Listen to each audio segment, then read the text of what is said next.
और हमरे मास्टर साहब कोनो धुन का इशारा कैला, समय कम बा मास्टर साहब।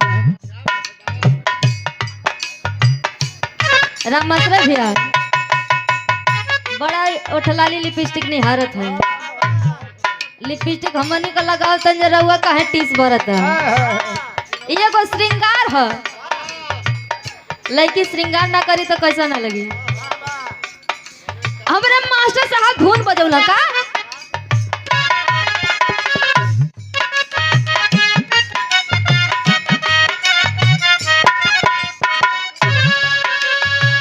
अब की के गाइल कबले आई बाए मुनवा के पापा।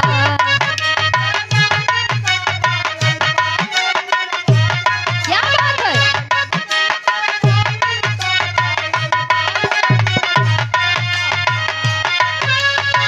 अब की के गाइल कबले आई बाए मुनवा के पापा। आई बता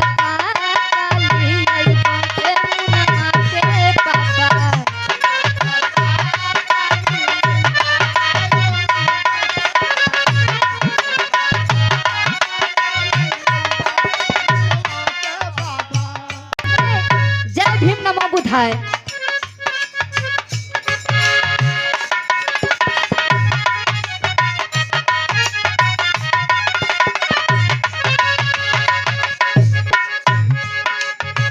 लेकिन गीत बा आज रविदास जी के जयंती मनावल जाता है बाबा।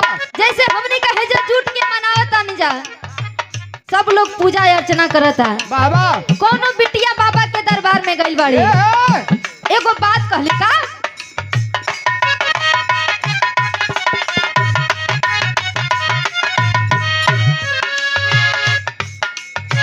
बिटिया पुकारे कबले आई रविदास बाबा।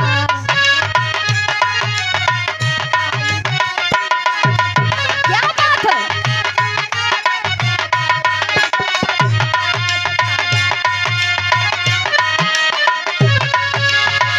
बिटिया पुकारे कबले आई रविदास बाबा। खड़ा होके जोही रहा साधा रविदास बाबा।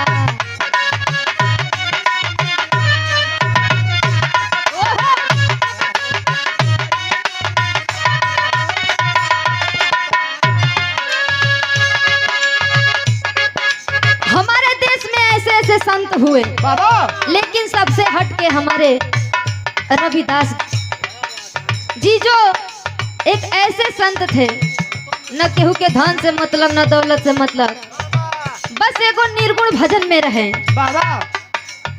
जौन खाली प्रेम में भक्ति में रमल रहे, ऐसन संत हमनी के देश में महान संत रविदास जी कहल गए।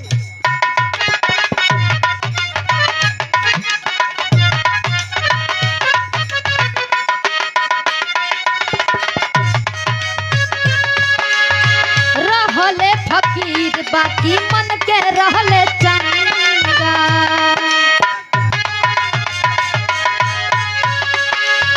रहले फकीर बाकी मन के रहले चंगा। उनका